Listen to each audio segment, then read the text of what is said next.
Apa iya hari kematian itu adalah perayaan? Ya. Di Israel, di bulan-bulan seperti ini, Paskah itu, ya, itu bukan hari peringatan kematian, tetapi bagaimana mereka memperingati, ya, bagaimana mereka itu lepas dari perbudakan. Itu sebenarnya, ya. Namun kita kembali dulu ke acara-acara yang dilakukan oleh banyak gereja, ya, di bulan-bulan 4 seperti ini. Saya sangat hafal bulan ini karena apa? Di bulan ini juga, ya, hari kelahiran saya. Nah, jadi banyak orang-orang yang bahkan tanpa disadari membuat ini menjadi satu perayaan. Ini bukan perayaan, ya. Herannya saya, di gereja seharusnya jemaat itu diajak untuk apa? Bahkan jemaat diajak itu untuk benar-benar meratap, ya, mengingat bagaimana penderitaan Yahusua HaMasyiah. Bukannya malah bertepik sorak, ya. Kalau mau bertepik sorak, kalau memang mau mengikuti hari pertama, kedua, ketiga, itu sudah di hari ketiga saja, hari kebangkitan, ya saudara bertepik sorak. Tetapi kalau memperingati hari kematiannya, bahkan di sanalah saudara benar-benar harus berlutut di hadapan Elohim. Bukannya jadi bertepik sorak, ya. Berlutut di hadapan Elohim. Ingat, ini kan hari peringatan. Ingat dan renungkanlah bagaimana dia telah memberikan tubuh dan darahnya untuk menebus saudara dan saya. Ini saya masih ada di Sulawesi, di Manado tepatnya, ya. Sejak beberapa waktu silam, itu saya sudah melihat bagaimana ikon-ikon untuk perayaan itu, untuk peringatan itu dibuat, ya. Jalan-jalan yang dihias, ya. Semua berlomba-lomba untuk menghias, ya. Saya katakan ini logo-logo kerohaniannya luar biasa, ya. Tapi janganlah kiranya hatimu rohana, ya.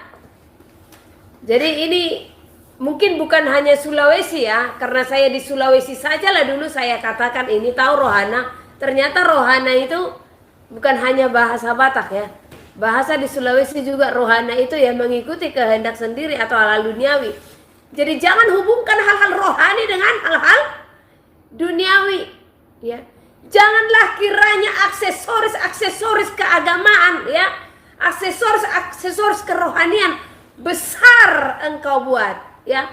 Persiapanmu akan hari itu luar biasa, namun engkau lupa akan perenungan hari itu sesungguhnya hari yang besar di mana Elohim menyatakan pengorbanannya untuk saudara dan saya. Saudara yang hina, saya yang hina. Saudara yang berdosa, saya yang berdosa. Bagaimana dilayakkannya untuk masuk ke dalam kerajaan sorga? Dengan apa?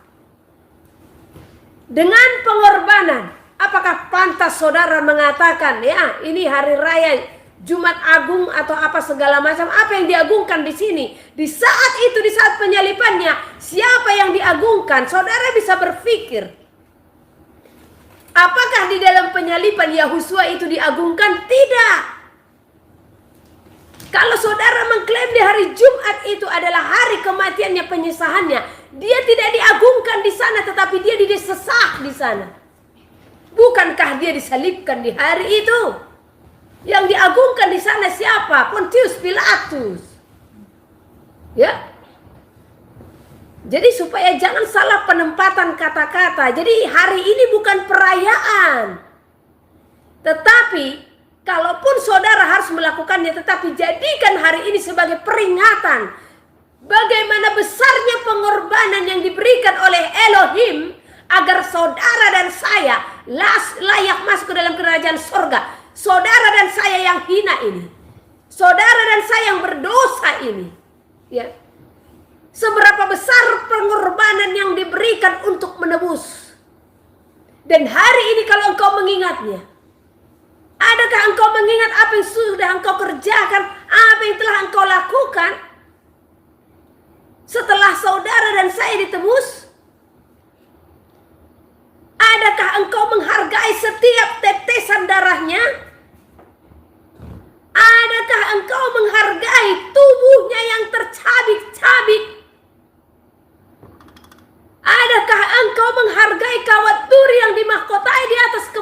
tangannya?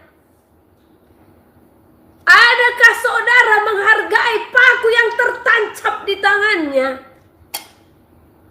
Adakah saudara menghargai tombak yang tertusuk di lambungnya?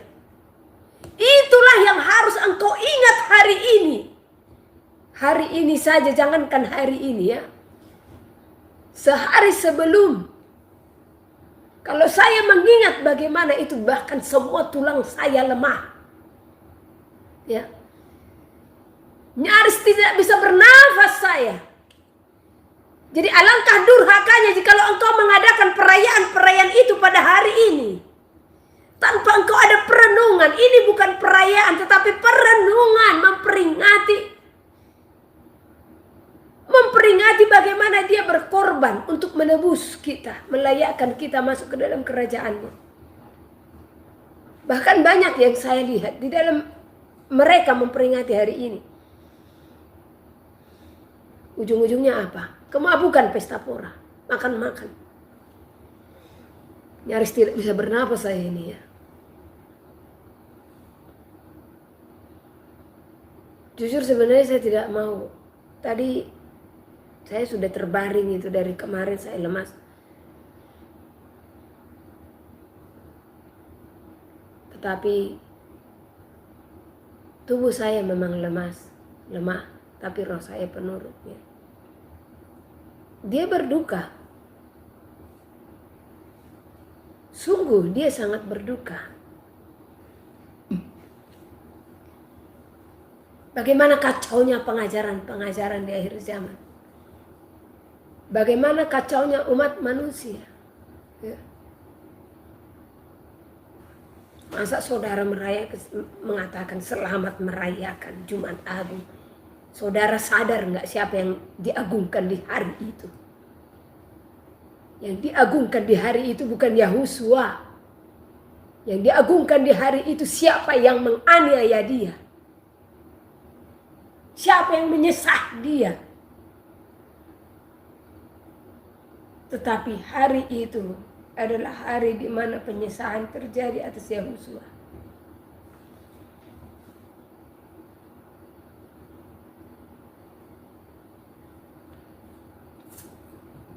Biasanya kalau sudah bulan-bulan seperti ini ya, saya tidak tahu berkata apa. Karena saya tahu pasti ya di dalam tubuh ini mulai ditaruhkan ini rasa sakit penyesalan itu. Ya. Jadi saudara terkasih, kekuatan yang diberikan Elohim saat ini untuk saya ada bersama saudara. Dari tadi saya sudah berbaring. Hanya untuk menyampaikan, ingatlah hari ini. Ya. Saya bahkan sudah berjanji tidak ada setetes air mata pun, Bapak.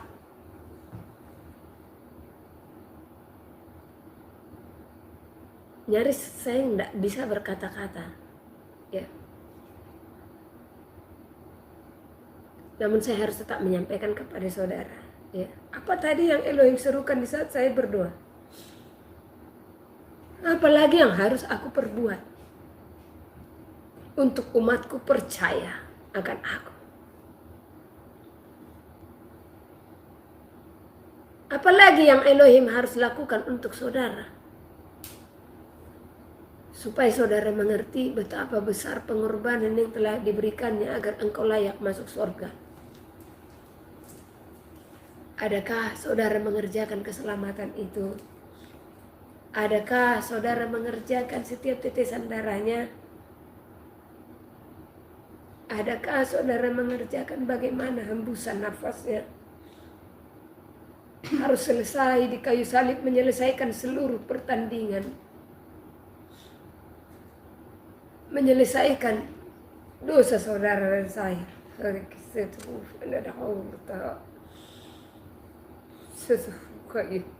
Sebuka atas hikmah sudah tu berihis. Ada tu kayu. Bersih dia.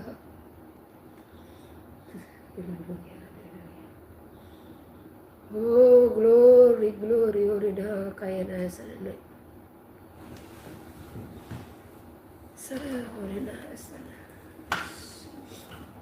Hanya kesedihan yang ada. Di saat aku mengingat hari ini,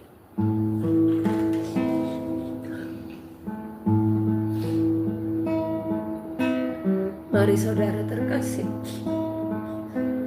sekalipun dunia mengajarkan hal yang salah kepadamu akan hari ini saya mau mengundang saudara untuk memperingati hari kematian di hadapan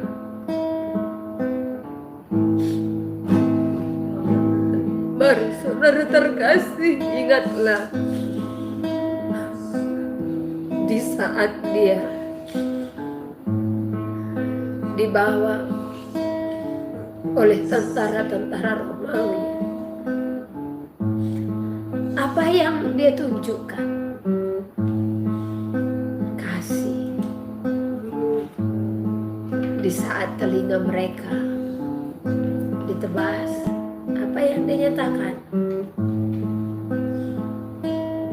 Dia menyatakan kasih, saudara. Di saat dia dibawa,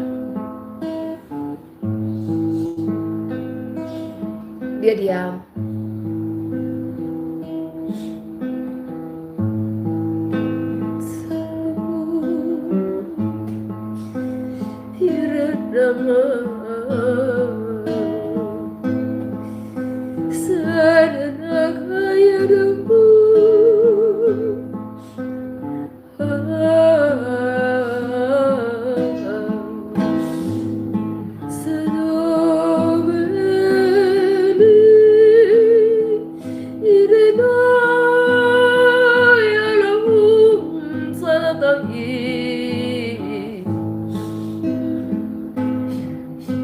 Dia diarak-arak.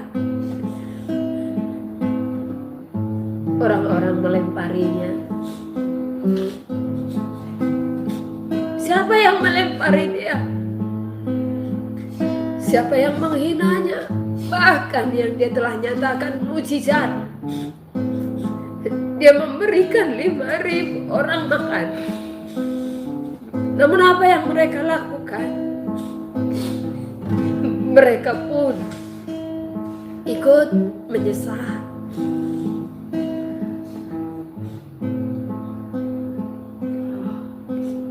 Dia dilempari. Apa yang dia lakukan? Dia hanya menatap dan diam. Apa yang ada di dalam hatinya? Anakku, aku mengasihimu. Apa yang ada di dalam hatinya? Anakku, kenali akulah bapamu. Namun manusia tidak mengenalnya.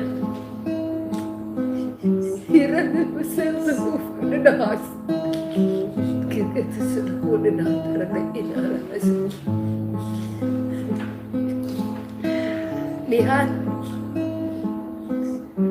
bagaimana mahkota duri ditaruhkan di atas kepalanya, mengingatkan kekerasan hati manusia. Namun dia mematahkan semua itu dengan mahkota kawat duri yang ada di atas kepalanya, mencurahkan darahnya agar saudara dan saya tidak mengeraskan hati, tidak tegar tengkuk, namun beroleh kasih anugerah, memiliki hati yang benar-benar lemah lembut.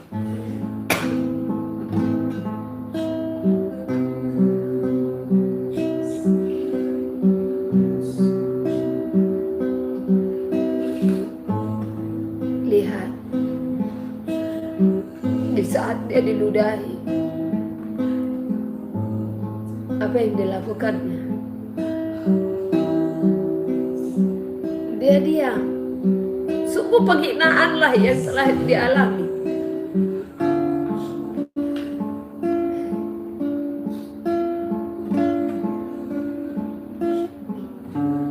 Lihat, di saat dia dipasangkan jubah kebesaran, bukankah itu penghinaan yang sangat besar sesungguhnya di hadapan kita?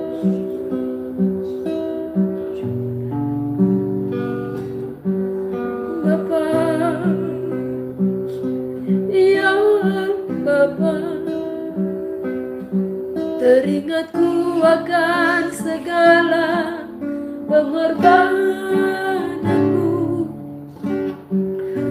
Bapa, ya Bapa, betapa dalam kasih-Mu yang kudus, yang mulia. Kau relakan segalanya bagi tubuh darah-Mu. Kau relakan bagiku, melayakanku. Tiada terbalas kasih-Mu, Bapa-Ku. Tiada akan ku balas, hanya ucapan syukur-Mu.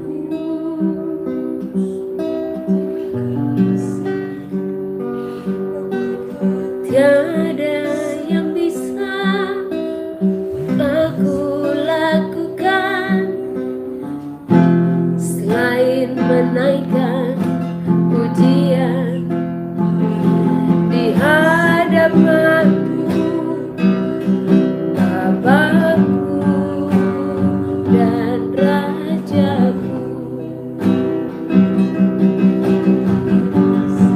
Ku kan mengingat setiap tetes darah-Mu yang Kau curahkan bagiku.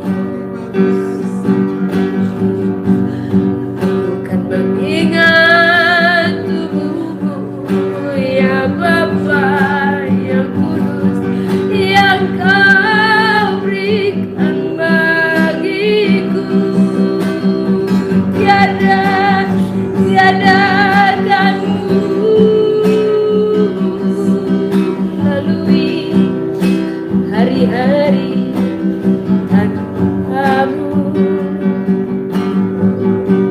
Sebab ku tahu Engkau-lah Bapa-Ku, sang pemilik hidupku.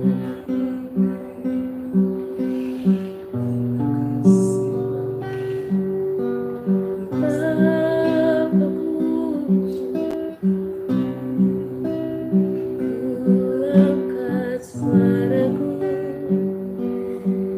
Haleluya.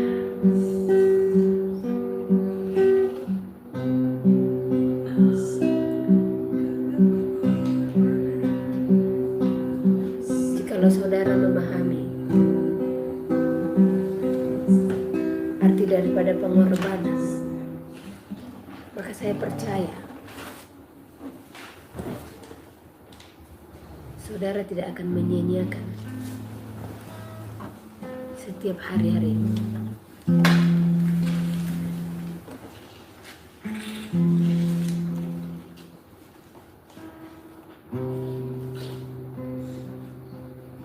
Hari yang diperingati oleh seluruh umat manusia di bulan-bulan ini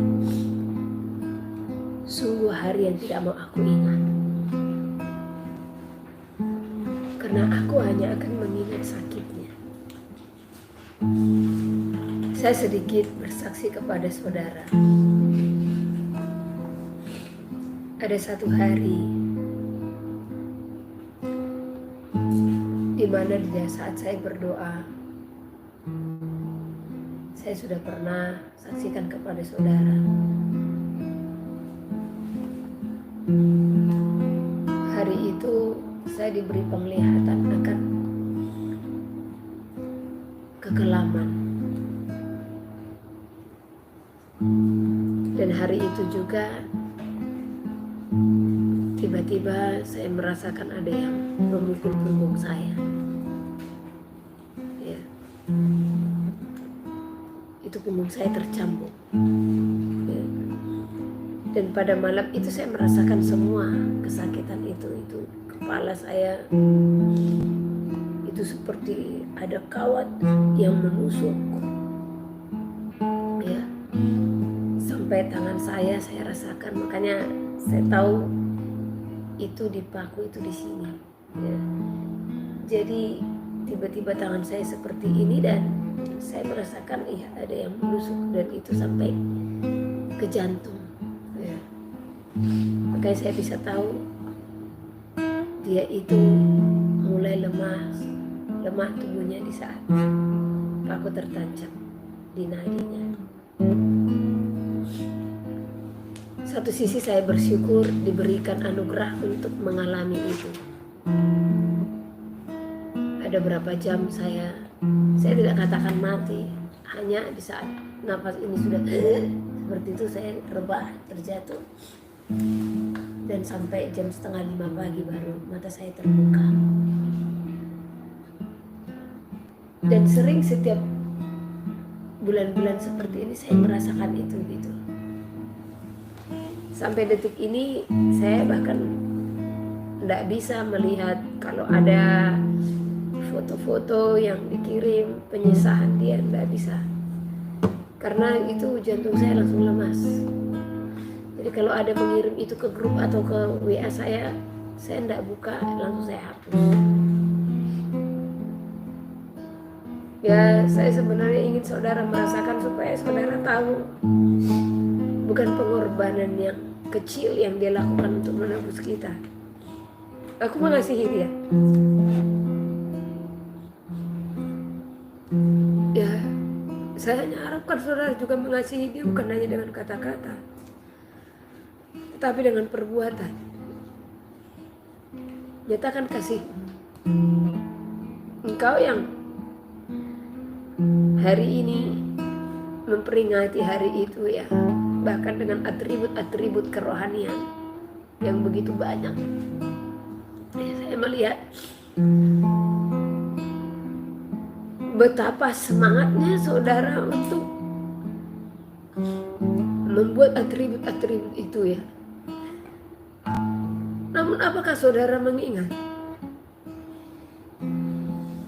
Bisakah saudara membuat di balik atribut-atribut salib yang saudara pajang itu ada penderitaan? Atau bahkan saudara jadinya berpesta pora, tidak ingat sama sekali, hanya mengikuti rutinitas gereja? Kalau memang engkau hanya melakukan itu hanya untuk rutinitas gereja saja, saya katakan sebelum terlambat saudara, selagi masih ada waktunya. Jangan itu hanya sebatas perayaan-perayaan yang kau lakukan tanpa engkau sadari yang kau rayakan kemenangan siapa di sana. Ya, di hari kematiannya itu kemenangan daripada siapa? Ya, orang-orang fasik. Mereka merasa mereka menang dengan penyaliban itu, namun sesungguhnya kutuk dipatahkan dari kita saat itu juga. Ya, namun secara manusianya mereka bertepik seorang.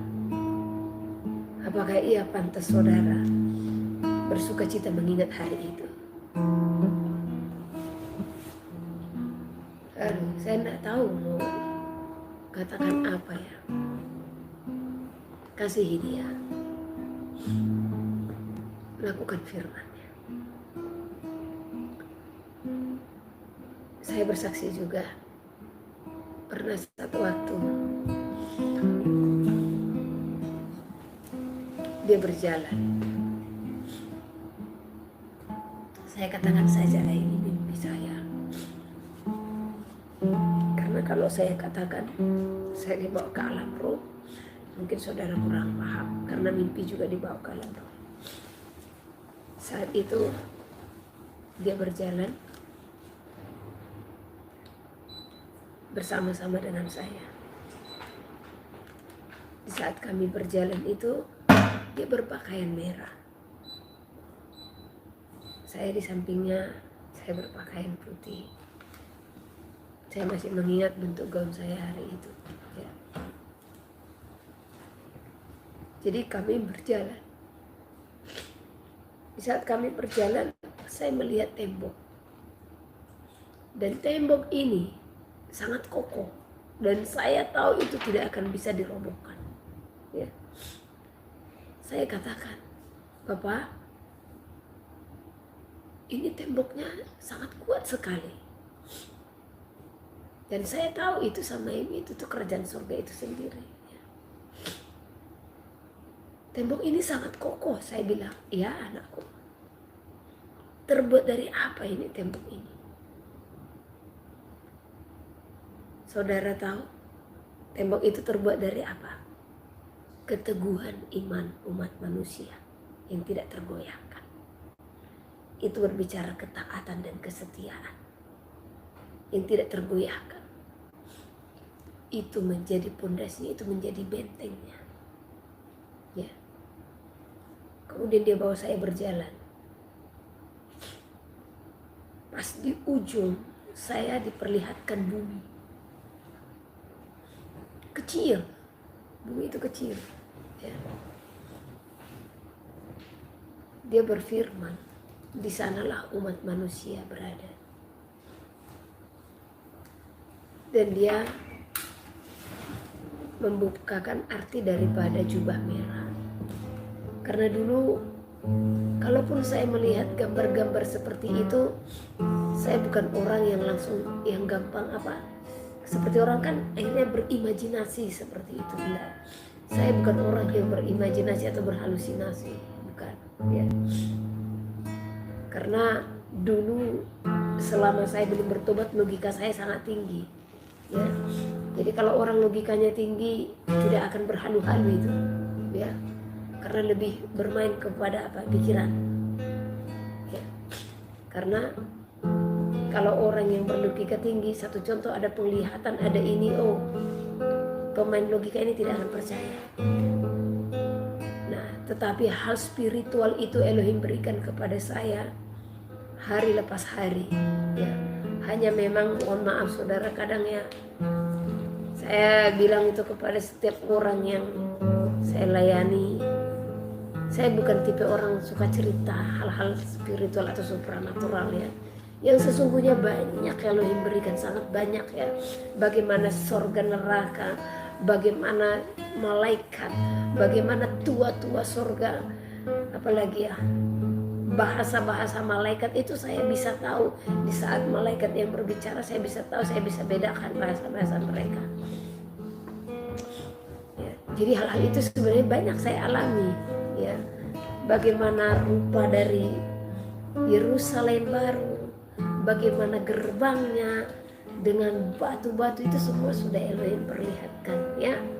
Tapi mohon maaf saya tidak tipe bercerita-cerita seperti itu karena saya tahu banyak orang mengejar cerita-cerita seperti itu ya. Tapi ini saya akan ceritakan untuk menambah pembelajaran bagi kita apa sebenarnya arti daripada jubah merah itu ya. Kami berdiri. Jadi sebelah kanan saya, ya, saya diperlihatkan bumi. Elohim berfirman kalau di sanalah tempat manusia, ya. Dan Elohim katakan, anakku, sampaikanlah kepada seluruh umatku. Arti jubah merah itu apa? Berbicara penantian, ya. Hasil dari darah yang dia curahkan. Itu lambang daripada pengorbanan.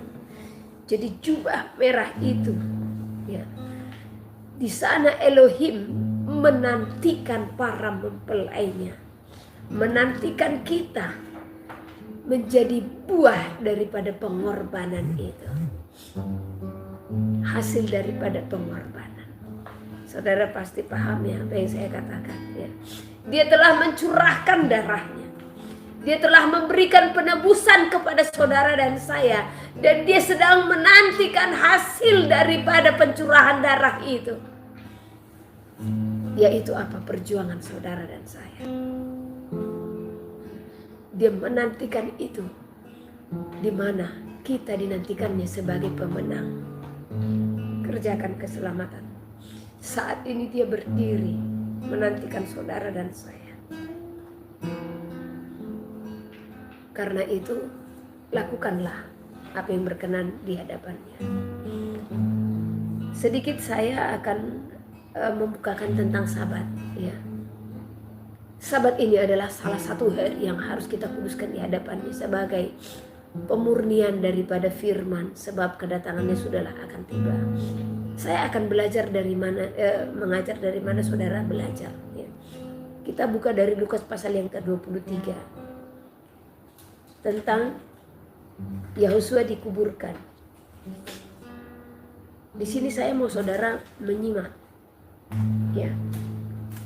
Hari Sabat itu hari apa?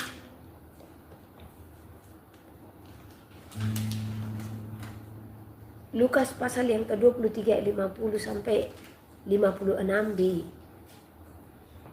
Yahusua dikuburkan. Nah, hari ini saudara memperingati hari kematiannya. Dan saya ingat, karena saya basically-nya Protestan, ya. Setiap jam sore itu adalah itu lonceng gereja selalu dibunyikan, ya. Mengingat bagaimana katanya dia jam 3 sore itu wafat.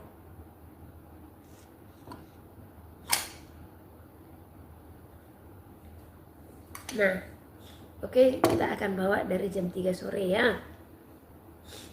Adalah seorang yang bernama Yusuf, ia anggota majelis besar dan seorang yang baik lagi benar. Ini ceritanya Yahusua sudah mati, ya. Jadi ada seorang yang bernama Yusuf, ia anggota majelis besar. Ia tidak setuju dengan putusan dan tindakan majelis itu. Ia berasal dari Arimatea, sebuah kota Yahudi, dan ia menanti-nantikan kerajaan Elohim. Ia pergi menghadap Pilatus dan meminta mayat Yahusua.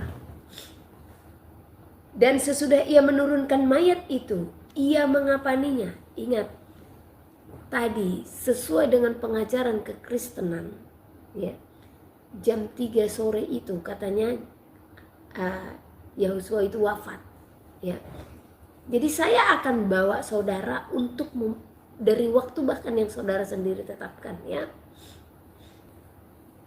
Jadi di saat jam 3 dia wafat, oke, masih ada di kayu salib. Tadi si Yusuf, ya, dari Arimatea ini, dia seorang majelis besar.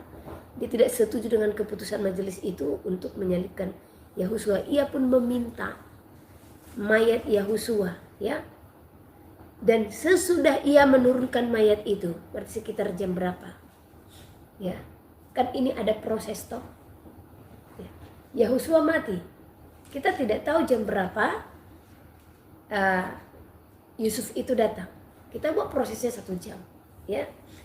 Dan sesudah ia menurunkan mayat itu, ia mengapaninya dengan kain lenan, lalu membaringkan di dalam kubur yang digali di dalam bukit batu, di mana belum pernah dibaringkan mayat. Oke. Ini prosesnya. Dari dia mati, dia diturunkan dari kayu salib. Pastinya ini pakunya dibuka toh. Ya. Membuka itu, apa ia ditarikkan seperti itu saja? Dia sangat menghargai mayatnya itu, ya. Otomatis ia akan membukanya itu dengan pelan-pelan. Nah, setelah itu apa? Ya, mayat itu kan dibersihkan, baru dikapani. Karena orang Yahudi seperti itu, jangan kalau Yahudi. Kita kan kalau mayat dibersihkan, ya, mayat itu dibersihkan, baru dikapani. Nah, prosesnya berapa jam? Kita taruh 1-2 jam. Berarti dari jam 3 selesai jam 5, ya. Dan sampai dikuburkan. Nah, ayat 53. Dan sesudah ia menurunkan mayat itu, ia mengapaninya dengan kain lenan, lalu membaringkannya di dalam kubur yang digali di dalam bukit batu, di mana belum pernah dibaringkan mayat, sampai proses penguburan, ya. Nah, berapa jam? Kita taruh 2 jam dari kematiannya, ya. Sudah cepat itu 2 jam. Berarti jam 5. Hari itu ayat 54 supaya saudara paham, ya, supaya tidak ngotot-ngototan perkara Sabat ini, ya. Ayat ke-54. Jadi tadi mayatnya itu sudah dikuburkan. Hari itu. Nah, hari itu, hari di mana dia dikuburkan, ya. adalah hari persiapan dan Sabat hampir mulai. Ya. Sekali lagi. Hari itu, hari di saat Yahusua sudah dikuburkan adalah hari persiapan dan Sabat hampir mulai. Ya. Nah, Sabat itu mulai di jam berapa? Ya. Pergantian hari itu saudara, itu dari petang ke petang. Bukan dari jam 12 malam ke jam 12 malam. Itu waktu yang ditentukan oleh siapa? Saudara harus ikut seminar supaya saudara bisa tahu. Ya, intinya kalau sesuai firman Elohim, ya, pergantian hari dari petang ke petang. Jadi seperti hari ini nih, ya. Mungkin saudara masih menganggap hari ini masih hari Jumat. Enggak, ini sudah hari Sabtu karena sudah petang. Ya, ini sudah hari Sabtu ini. Nah, kira-kira seperti hari inilah, hari itu, hari Jumat, ya. Hari itu adalah hari persiapan dan Sabat hampir mulai. Nah, Sabat dimulai di saat petang. Jadi petang hari apa? Petang di saat hari Jumat itu, ya. Nah, sore harinya, sore di saat matahari tenggelam, itulah pergantian hari. Di saat matahari tenggelam, maka hari Jumat itu sudah berganti menjadi hari Sabtu atau hari Sabat, ya.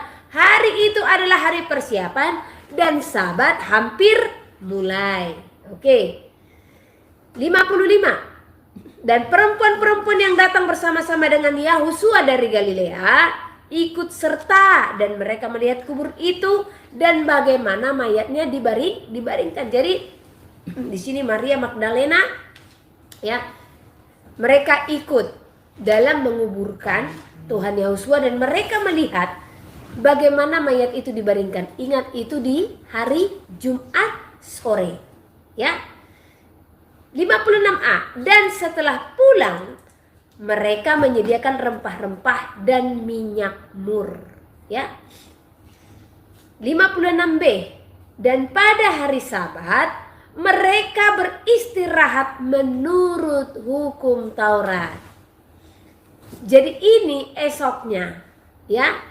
Nah, di titah keempat, ingat dan kuduskanlah hari Sabat. Jadi seharusnya rempah-rempah itu, kalau seseorang mati, rempah itu harus esoknya rempah itu ditaruhkan, ya. Tetapi karena itu hari Sabat, mereka beristirahat. Jadi mereka tidak pergi ke kuburan untuk menaruhkan rempah-rempah di dalam kuburan Tuhan Yahusua itu, Elohim Yahusua itu sendiri, ya. Nah, apa yang mereka lakukan? Kan tadi menjelang Sabat mereka sudah menyediakan rempah-rempah dan minyak mur, ya. Namun pada hari Sabat besoknya itu, ya, Sabat penuh, ya. Jadi mereka itu melakukan Sabat sepenuhnya.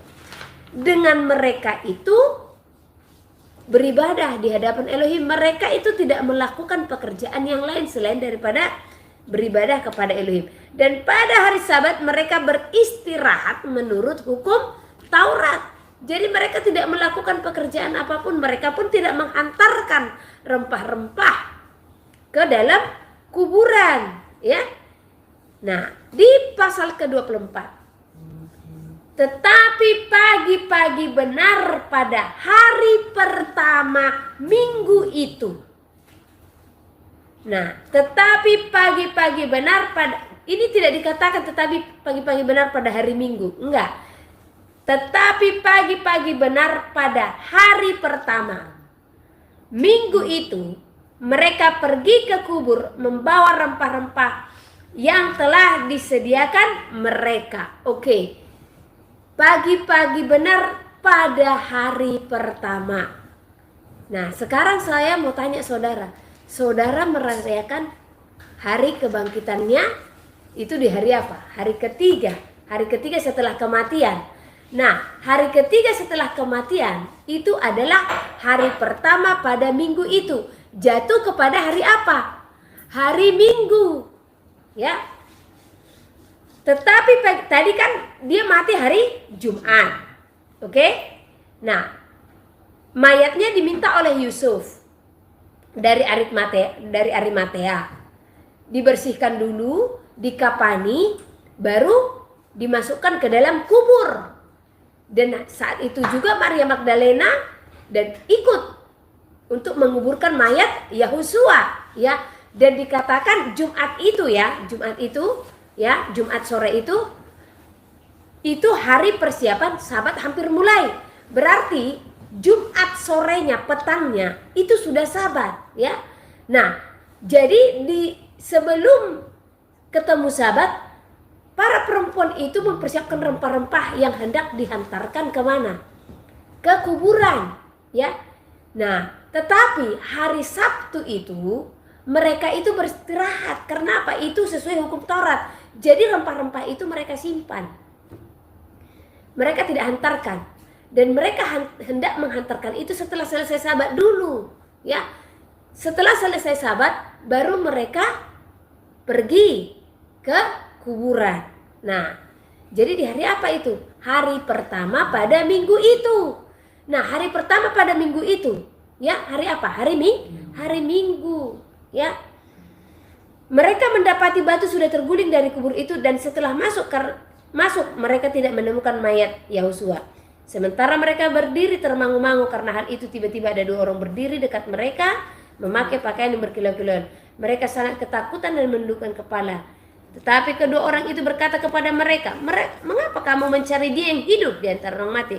Ia tidak ada di sini, ia telah bangkit. Ingatlah apa yang dikatakannya kepada kamu ketika ia masih di Galilea, yaitu bahwa anak manusia harus diserahkan ke tangan orang-orang berdosa dan disalibkan, dan akan bangkit pada hari yang ketiga." Ya, setelah kematiannya lah dia akan bangkit pada hari yang ketiga.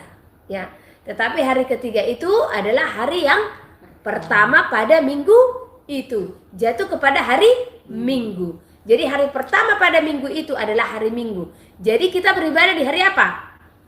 Hari yang ketujuh. Ingat dan kuduskanlah hari Sabat. Ingatlah, hari Minggu tadi hari yang pertama. Hari yang kedua hari Senin. Hari yang ketiga Selasa. Hari yang keempat Rabu. Hari yang kelima Kamis. Hari yang keenam Jumat. Hari yang ketujuh Sabtu. Jadi beribadah itu di hari apa? Hari yang ketujuh, yaitu Sabtu. Supaya saudara tidak bertanya-tanya, hari Minggu itu juga hari Sabat. Ya, supaya saudara tidak ngotot dengan prinsip yang seperti itu. Karena firman Elohim katakan, tetapi pada hari yang ketujuh. Jadi hari yang ketujuh ini jatuh kepada hari apa? Ya, hari Sabtu. Ya, fix ya saudara. Jadi berjalan dari di mana saudara memperingati hari ini adalah hari kematiannya. Jadi kita belajar dari situ. Ya, ingat, dia mati hari Jumat, dibersihkan dan dikuburkan hari Jumat, dan hari itu persiapan Sabat hendak dimulai. Dan di saat Sabat, perempuan itu beristirahat sesuai dengan hukum Taurat. Berarti kan dilakukan, ya, sesuai dengan hukum Taurat. Tetapi pada hari pertama, pagi-pagi benar, pada hari pertama, ya, itulah subuh. Makanya kalau orang-orang, saya tidak tahu ya di sini ya, di tanah Batak ada namanya buha-buha izuk, ya. Jadi subuh benar jam 4, jam 5 orang-orang pergi ke kuburan pada hari Minggu. Ya. Itu sebenarnya diambil dari mana? Ya ini, ya. Pagi-pagi benar pada hari pertama pada minggu itu, ya ini. Jadi hari Minggu adalah hari pertama. Sah. Jadi hari ketujuh adalah hari Sabtu. Jadi kita beribadah di hari apa? Sabtu. Oke? Nah, karena itu adalah firman. Baiklah saudara terkasih, ya, ini renungan yang diberikan bagi kita pada malam hari ini. Dan saya meminta bagi saudara-saudara dimanapun berada, ya, janganlah aksesoris kerohanianmu luar biasa, ya. Ini di Sulawesi, Manado, ya, Sulawesi Utara lah dulu tepatnya, karena dari beberapa minggu yang silam, ya, itu mereka sudah buat, ya, lampu-lampu di jalan semua. Oh, keren-keren, ya. Salib-salib di mana-mana, pakai kain ungu di mana-mana. Dalam hati, ini mereka mengerti enggak ini? Jangan aksesorisnya luar biasa, ya, aksesorisnya rohani tetapi hatinya rohana, ya. Jadi bagi saudara-saudara dimanapun saudara berada, tahu nggak arti rohana itu? Orang yang berjalan di dalam kehendak hatinya sendiri, ya. Jangan cuman aksesorismu yang rohani tetapi hatimu rohana, ya. Luar biasa aksesoris-aksesoris itu. Namun apa? Pesta pora kemabukan tetap berjalan. Itu namanya penghinaan di hadapan Elohim. Belum lagi saya sangat malu melihat orang-orang di pinggir jalan meminta sumbangan-sumbangan, ya, untuk acara-acara ini atau untuk bangun gereja. Saya katakan ini bukan tindakan yang dikenan oleh Elohim, ya. Ini saudara-saudara yang ada di Manado, Sulawesi, mata saya sakit melihat itu. Di dalam Elohim tidak ada peminta-minta. Cukupkan dirimu dengan apa yang ada padamu. Kalau belum bisa membangun gedung mewah, ya sudah. Apa yang ada dulu fasilitasnya, percaya, lipat tangan, berdoa. Hidup dalam kebenaran. Elohim tidak menghendaki peminta-minta. Malu itu, ya. Ini orang-orang, ya, yang menyebut dirinya Kristen, tetapi membuat kotak-kotak di pinggir jalan sumbangan untuk gereja-gereja. Memalukan ini. Ini mempermalukan Elohim, ya. Mau saudara keberatan, jelas saya katakan, Elohim tidak berkenan umatnya sebagai peminta-minta. Kenapa engkau katakan mau membangun gereja tetapi harus apa? Stopkan mobil-mobil, ya, buat kotak-kotak segala macam. Bukan seperti itu dikenan oleh Elohim. Dia kaya,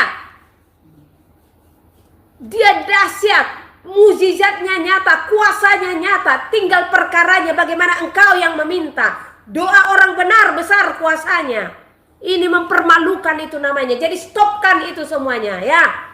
Engkau yang menyebut dirimu kekristenan, tetapi engkau juga menyebut dirimu percaya akan Elohim pencipta langit dan bumi dan segala isinya, namun membuat kotak-kotak di pinggir jalan, ya. Berhentikan mobil-mobil yang lewat.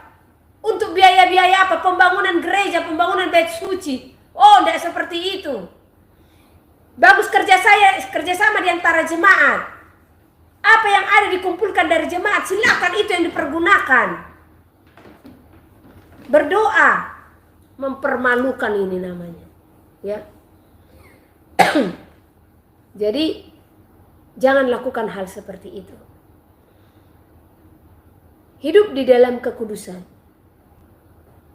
Hidup di dalam kebenaran, ya. Maka percaya apa yang Elohim tidak akan bukakan bagi saudara, bagi pelayananmu, ya. Ini saya ada juga dapat SMS, ya. Gereja atau apa itu yang selalu terus dari tahun ke tahun, ini nomor yang sama ini. Kok lama kali jawaban doanya ini dijawab? Ada apa? Ini perlu dipertanyakan, ya. Harus benar-benar kita merelakan hati. Kalau memang baru itu yang masih dipercayakan, ya. Sudah, itu dulu fasilitasmu. Tetapi tetap berdoa. Tetapi engkau yang merasa mampu untuk menopang pelayanan itu, kenapa harus berdiam, ya? Kenapa harus mengizinkan jemaat meminta-minta sementara engkau punya? Oh, ini kikir namanya itu, ya. Tidak bisa. Harus saling menopang. Tubuh Hamasiah harus saling menopang, harus saling membantu. Berperilaku yang baik, berperilaku yang sopan, berperilaku yang berkenan, ya. Jangan hanya aksesoris-aksesoris kerohanian. Untuk ini bisa saudara keluarkan budget sampai sekian, ya, hanya untuk hal-hal seperti itu. Sudah, pakai dulu untuk aksesoris-aksesoris itu. Pakai dulu itu untuk pembangunan gereja. Kenapa harus meminta-minta? Minimalkan biaya untuk itu sudah berapa juta. Udah bisa toh beli semen berapa sak. Nah, jadi jangan permalukan dia. Dia yang punya langit. Dia yang punya seluruh bumi. Dia yang jadikan bumi ini. Apa yang gak diberikannya, disediakannya bagi orang yang meminta kepadanya. Tetapi lihat siapa engkau yang meminta. Jangan pula Bapa berikanlah kami makan pada hari ini, namun engkau tidak bekerja. Orang yang bekerja janganlah ia makan. Ya. Berdoa dan juga bekerja, saudara. Kerjakan, ambil yang menjadi bagianmu, yaitu apa? Puji dan sembah Dia di dalam roh dan kebenaran. Bukan hanya sebatas daging saja, ya. Bekerja sama sesama jemaat, saling bahu membahu. Ini herannya ya. Ini saya terus terang kepada saudara. Ini cek. Engkau gereja-gereja yang meminta-minta di pinggir jalan sana ya. Saya mau tanya saudara. Jikalau engkau jemaatnya saat ini, nggak malu ya melihat yang meminta-minta itu, jemaat-jemaat dari gerejamu ya, untuk tempat fasilitasmu beribadah ya. Jemaat-jemaat di gerejamu harus meminta-minta untuk tempat beribadah sementara engkau mampu.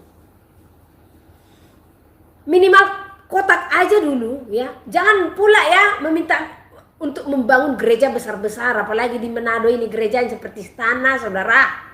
Ya, jangan berlomba-lomba untuk itu. Saudara berlomba-lomba untuk kemegahan. Oh, sekali gempa habis roboh, bus.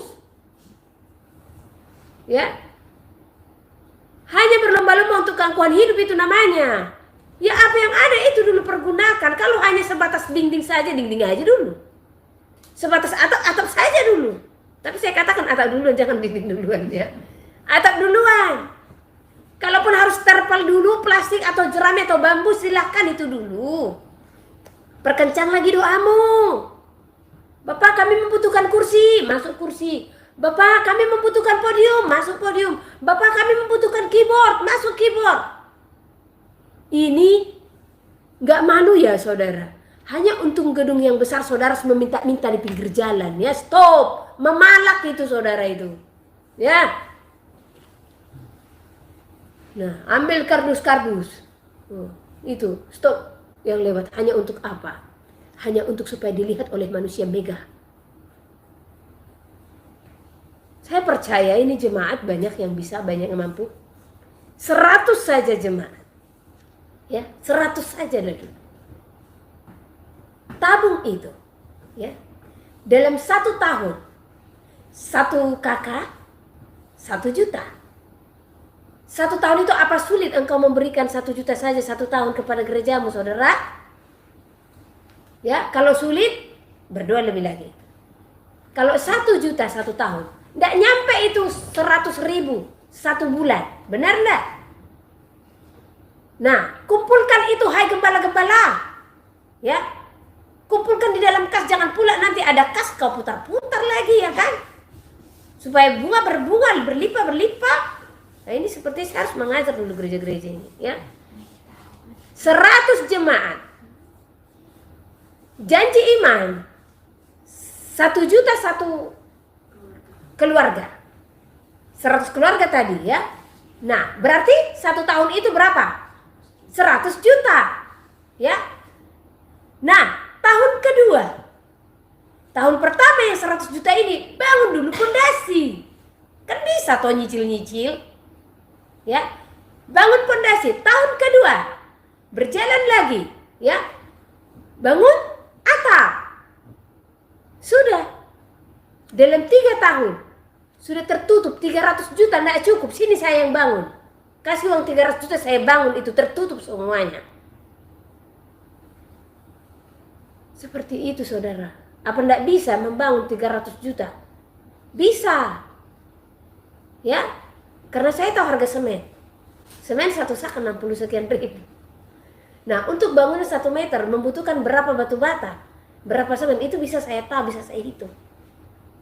300 juta itu janji iman jemaat 3 tahun.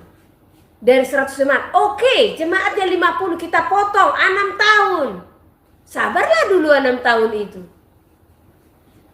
Jangan pula lirik, aduh gereja yang di sebelah sana, oh keren sekali keramiknya, oh granit, ya, oh bentuknya seperti ini. Ngapain berlomba-lomba untuk membangun Menara Babel menjadi lambang keangkuhan, kesombongan? Ya, jangan. Bukan seperti ini yang Elohim mau. Untuk apa bangunanmu mewah, tetapi di dalamnya hanya apa? Tulang belulang. Tahu artinya?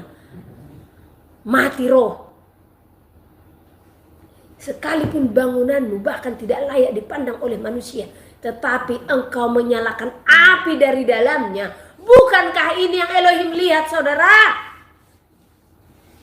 Bagaimana spiritmu menyala-nyala di dalam Elohim, ya?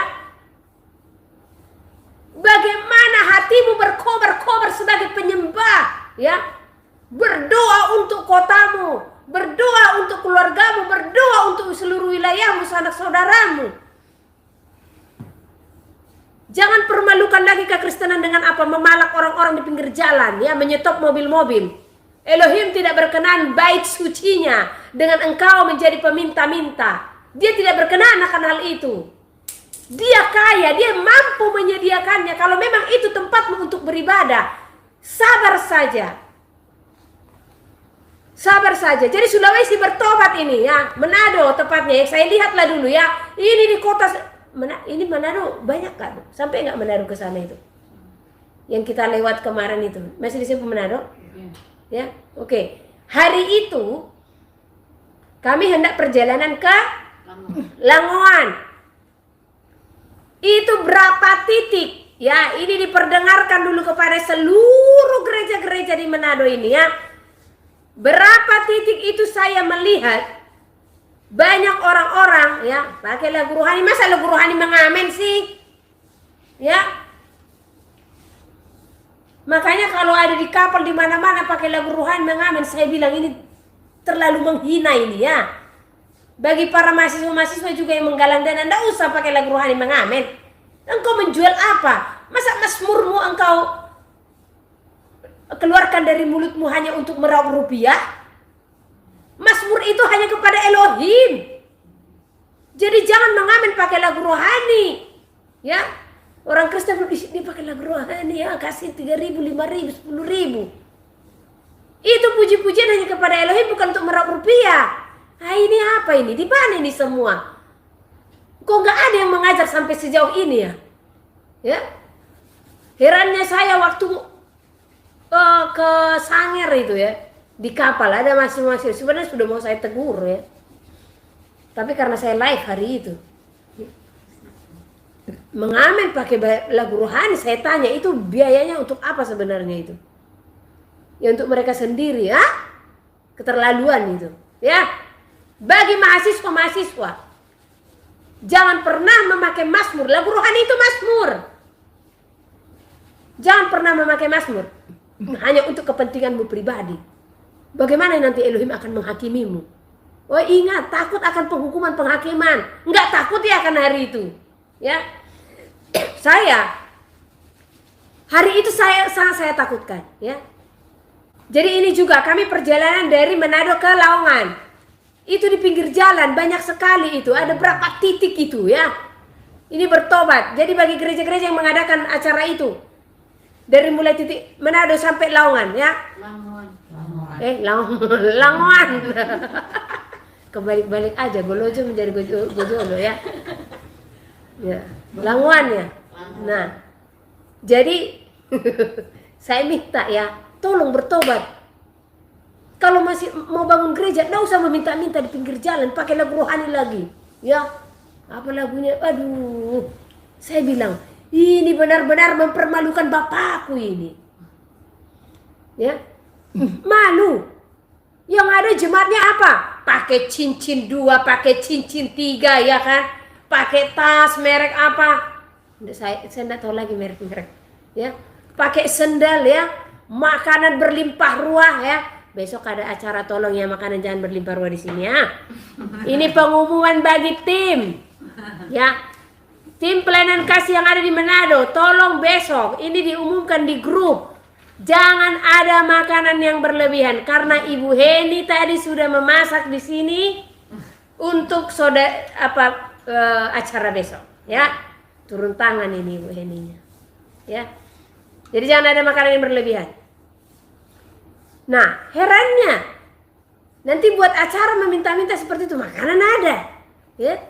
Apalagi Manado, oh cookies, ya. Segala jenis kue-kue disebut cookies. Mau kue basah cookies juga, ya kan? Padahal cookies ya cookies. roti kering. Ya. Nah, jadi jangan untuk cookies ada, untuk makanan. Oh, Manado memang rajanya makanan ya. Makanya sampai ada pendeta, walau Indonesia resesi, kita resepsi katanya. Keterlaluan saya bilang. Ya. Indonesia resesi, kita tetap berdoa, itu bukan jadi resepsi. Ya. Nah, jadi jangan malu melihat gereja-gereja yang seperti itu. Jemaatnya masih pakai cincin, ya. Tasnya merek Bonia atau apa segala macam bermerek, ya. Apalagi sepatunya bermerek, bajunya bermerek. Ada lagi aset di ATM, ya kan? Tetapi diizinkan gerejanya untuk meminta-minta untuk pembangunan bait suci di mana dia beribadah. Kan keterlaluan ini namanya, ya. Lepas dulu cincinmu, 100 jemaat lepas 1 cincin, selesai tuntas. Ini memang kalau untuk pekerjaan Elohim memang susah sekali jemaat-jemaat ini untuk berkorban ini, ya. Saya katakan ini bukan karena saya sebagai hamba Elohim, karena saya di saat menjadi jemaat biasa sama seperti saudara. Karena sekarang juga saya tetap jemaat biasa, ya. Saya itu mempraktekkan hal itu, ya. Saya mempraktekkan bahkan seluruh hidup saya. Kalau yang namanya hamba Elohim, jangan ditanya. Sebelum bertobat pun saya menjamu. Herannya, ya, saking saya tidak mau dikhotbahi kalau hamba Elohim, kalau hamba Tuhan datang, itu saya sudah siapkan amplop, suruh pulang. Karena saya tidak mau dikhotbahi, takut, ya. Jadi sebelum bertobat saja, saya pun menghargai pekerjaan Elohim. Ini, untuk tempat beribadah saja, saudara sulit untuk bayar harga, untuk berkorban, ya. Dan mengiyakan jemaat untuk meminta-minta, bertobat saudara. Ya, bertobat. Karena di hadapan Elohim kita harus merelakan apa yang kita miliki. Kalau belum bisa sampai ke tahap itu, belum murid namanya. Terakhir, saya ingat dulu ada orang yang berkesusahan. Dia mau pulihkan kembali keadaan ekonominya. Saya salah satu korbannya dulu sebelum saya bertobat. Korban apa? Pinjam. Ya. Jadi, tapi dia mau datang kepada Elohim. Di sana saya diajarkan Elohim, bahkan hal terkecil pun harus rela. Saat itu saya angkat tangan. Bapak, saya tidak punya apa-apa untuk saya berikan kepadanya. Tahu saudara apa yang dikatakan anakku? Ada 2 padamu, berikan 1 kepada saudaramu. Saya bilang saat itu, apa yang ada pada saya 2 tidak ada lagi, Bapak. Ya. Jadi di sana Elohim mengajarkan untuk hidup seimbang. Ya. Kemudian sampai 3 kali saya tidak ngeh, tapi kemudian tangan saya diarahkan, mata saya diarahkan ke tangan saya. Ternyata saya punya 2 cincin. Dan memang saya tidak terlalu menganggap itu berharga karena dia hanya swasta. Ya. Jadi saya lihat, ini Bapak memang 2. Ya. Ya, berikan kepadanya 1. Apalah artinya ini? Karena saat itu paling jumlahnya itu sekitar 500.000 atau 700.000, ya, kalaupun dijual. Itu pun kalau cepat prosesnya. Tetapi sejauh itu pun Elohim harus mengajarkan saya merelakan segala apa yang aku miliki. Akhirnya saya buka cincin, saya kasih ke ibu itu. Nah, dia bilang, aduh nanti aku nggak bisa bayar. Enggak, ini enggak ibu bayar. Karena apa? Ini milik Elohim, dipercayakan ke ibu. Ya. Dan puji Elohim, kami sama-sama menjual, dan itu ada sekitar 1 juta lebih. Ya. Nah, jadi sejauh itu kita harus mampu, harus bisa hidup balance dengan sesama manusia, apalagi kalau untuk rumah peribadatan, ya. Jadi ini yang meminta-minta saya katakan kepada saudara, berdoalah. Karena saya sudah mempraktekkan bagaimana doa itu sangat besar kuasanya di saat kita benar-benar teguh di dalam Elohim. Kami membangun ini, ya. Saya tidak ada jemaat, saya bukan pendeta, ya. Saya tidak ada jemaat. Tetapi apa? Saya percaya, saya tidak meminta-minta kepada saudara, tolong ya kami lagi membangun, bagi dong, ya, bantu dong. Tidak ada kan saudara. Paling saya hanya katakan, saya meminta topangan doa pembangunan yang kita lakukan sekarang. Ya, tanpa saya mengharapkan siapapun. Biarkan Elohim yang menggerakkan hati jemaat-jemaatnya untuk memberkati. Demikian juga hai engkau para gereja-gereja. Jadi buktikan kuasanya, ya, tanpa meminta-minta, tetapi percaya, tetap topang dalam doa. Oh, begitu dekat dia, sangat dekat, sangat-sangat dekat. Dan ini pun pembangunan sedang kami adakan, walaupun hanya kecil ya. Dan itu hanya hitungan jari loh, semua langsung jadi. Dan ini proses tahap, ya. Tetapi saya beriman, semua itu Elohim akan sediakan sampai nanti itu selesai. Ya apa yang ada itu yang dipergunakan. Hanya beli seng dulu ya beli seng. Hanya untuk beli jendelanya dulu. Hanya untuk beli pintunya beli pintu dulu. Ya. Jadi saya hanya percaya itu.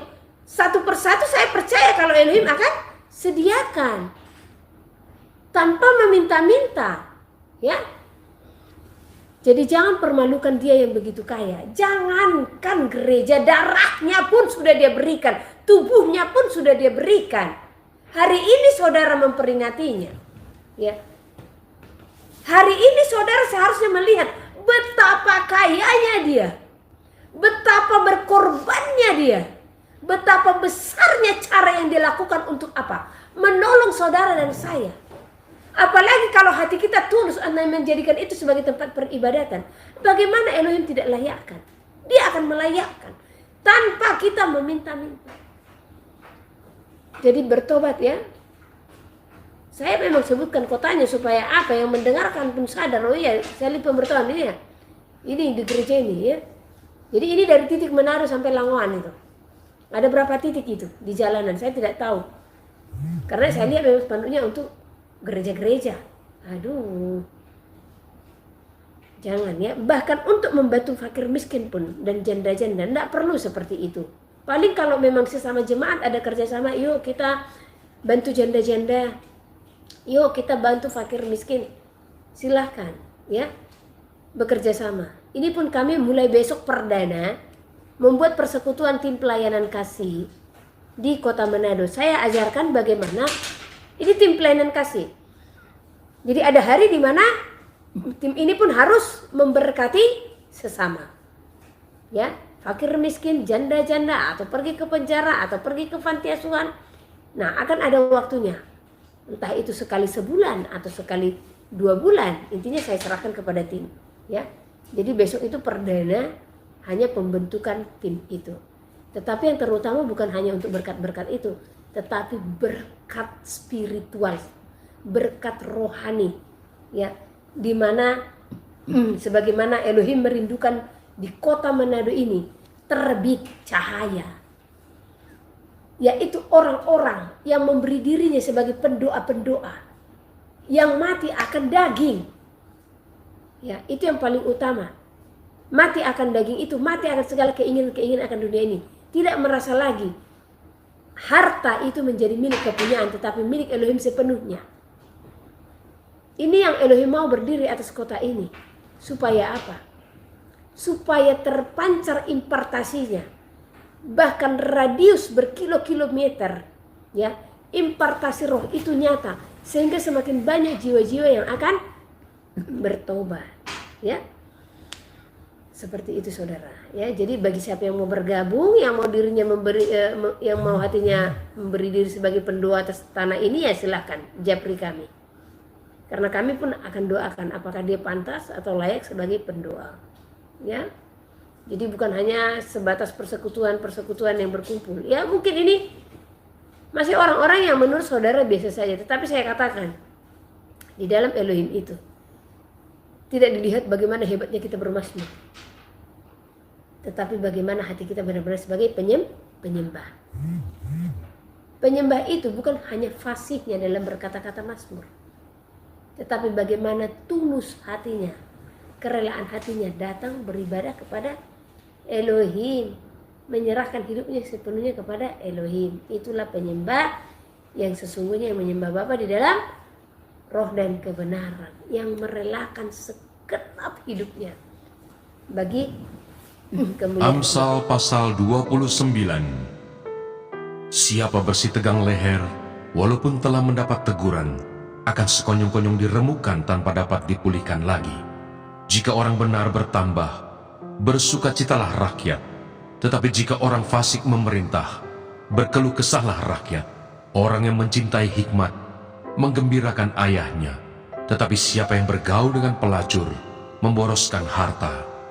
Dengan keadilan, seorang raja menegakkan negerinya. Tetapi orang yang memungut banyak pajak, meruntuhkannya. Orang yang menjilat sesamanya, membentangkan jerat di depan kakinya. Orang yang jahat terjerat oleh pelanggarannya, tetapi orang benar akan bersorak dan bersukacita. Orang benar mengetahui hak orang lemah, tetapi orang fasik tidak mengertinya. Pencemooh mengacaukan kota, tetapi orang bijak meredakan amarah. Jika orang bijak berperkara dengan orang bodoh ini mengamuk dan tertawa, sehingga tak ada ketenangan. Orang yang haus akan darah membenci orang saleh, tetapi orang yang jujur mencari keselamatannya. Orang bebal melampiaskan seluruh amarahnya, tetapi orang bijak akhirnya meredakannya. Kalau pemerintah memperhatikan kebohongan, semua pegawainya menjadi fasik. Si miskin dan si penindas bertemu, dan Tuhan membuat mata kedua orang itu bersinar. Raja yang menghakimi orang lemah dengan adil, tahtanya tetap kokoh untuk selama-lamanya. Tongkat dan teguran mendatangkan hikmat, tetapi anak yang dibiarkan mempermalukan ibunya. Jika orang fasik bertambah, bertambahlah pula pelanggaran, tetapi orang benar akan melihat keruntuhan mereka. Didiklah anakmu, maka ia akan memberikan ketentraman kepadamu dan mendatangkan sukacita kepadamu. Bila tidak ada wahyu, menjadi liarlah rakyat. Berbagailah orang yang berpegang pada hukum. Dengan kata-kata saja seorang hamba tidak dapat diajari, sebab walaupun ia mengerti, namun ia tidak mengindahkannya. Kau lihat orang yang cepat dengan kata-katanya. Harapan lebih banyak bagi orang bebal daripada bagi orang itu. Siapa memanjakan hambanya sejak muda, akhirnya menjadikan dia keras kepala. Si pemarah menimbulkan pertengkaran, dan orang yang lekas gusar banyak pelanggarannya. Keangkuhan merendahkan orang, tetapi orang yang rendah hati menerima pujian. Siapa menerima bagian dari pencuri, membenci dirinya. Didengarnya kutuk, tetapi tidak diberitahukannya. Takut kepada orang mendatangkan jerat, tetapi siapa percaya kepada Tuhan, dilindungi. Banyak orang mencari muka pada pemerintah, tetapi dari Tuhan orang menerima keadilan.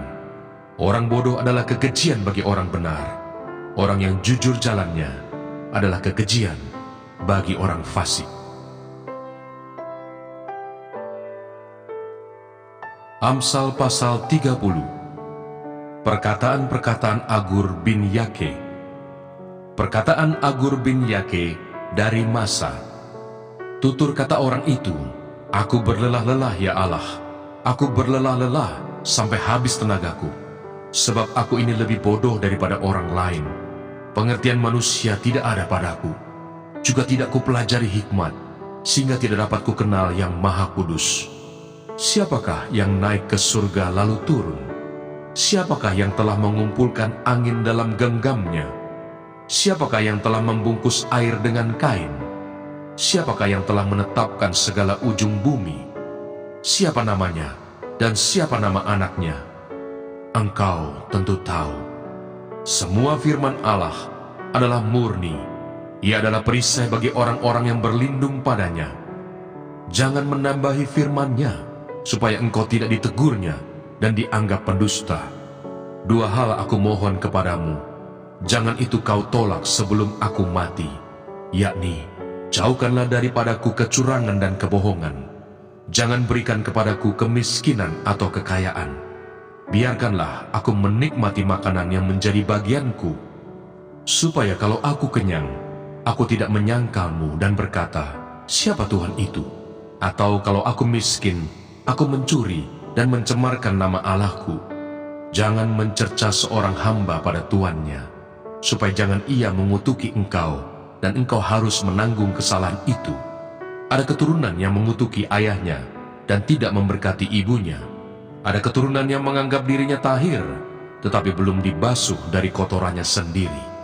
Ada keturunan yang berpandangan angkuh, yang terangkat kelopak matanya. Ada keturunan yang giginya adalah pedang, yang gigi geliginya adalah pisau, untuk memakan habis dari bumi orang-orang yang tertindas, orang-orang yang miskin di antara manusia. Si lintah mempunyai 2 anak perempuan, untukku dan untukku. Ada 3 hal yang tak akan kenyang. Ada 4 hal yang tak pernah berkata cukup. Dunia, orang mati, dan rahim yang mandul, dan bumi yang tidak pernah puas dengan air, dan api yang tidak pernah berkata cukup. Mata yang mengolok-olok ayah, dan enggan mendengarkan ibu, akan dipatuk gagak lembah, dan dimakan anak Raja Wali. Ada 3 hal yang mengherankan aku, bahkan ada 4 hal yang tidak ku mengerti. Jalan Raja Wali di udara, jalan ular di atas cadas, jalan kapal di tengah-tengah laut, dan jalan seorang laki-laki dengan seorang gadis. Inilah jalan perempuan yang berzina. Ia makan, lalu menyeka mulutnya dan berkata, "Aku tidak berbuat jahat." Karena 3 hal bumi gemetar, bahkan karena 4 hal ia tidak dapat tahan. Karena seorang hamba, kalau ia menjadi raja, karena seorang bebal, kalau ia kekenyangan makan, karena seorang wanita yang tidak disukai orang, kalau ia mendapat suami, dan karena seorang hamba perempuan, kalau ia mendesak kedudukan nyonyanya. Ada 4 binatang yang terkecil di bumi, tetapi yang sangat cekatan. Semut, bangsa yang tidak kuat, tetapi yang menyediakan makanannya di musim panas. Pelanduk, bangsa yang lemah, tetapi yang membuat rumahnya di bukit batu. Belalang, yang tidak mempunyai raja, namun semuanya berbaris dengan teratur. Cicak yang dapat kau tangkap dengan tangan, tetapi yang juga ada di istana-istana raja. Ada 3 binatang yang gagah langkahnya, bahkan 4 hal yang gagah jalannya, yakni singa yang terkuat di antara binatang, yang tidak mundur terhadap apapun, ayam jantan yang angkuh atau kambing jantan, dan seorang raja yang berjalan di depan rakyatnya. Bila engkau menyombongkan diri, tanpa atau dengan berpikir, tekapkanlah tangan pada mulut, sebab kalau susu ditekan, mentega dihasilkan, dan kalau hidung ditekan, darah keluar, dan kalau kemarahan ditekan, pertengkaran timbul.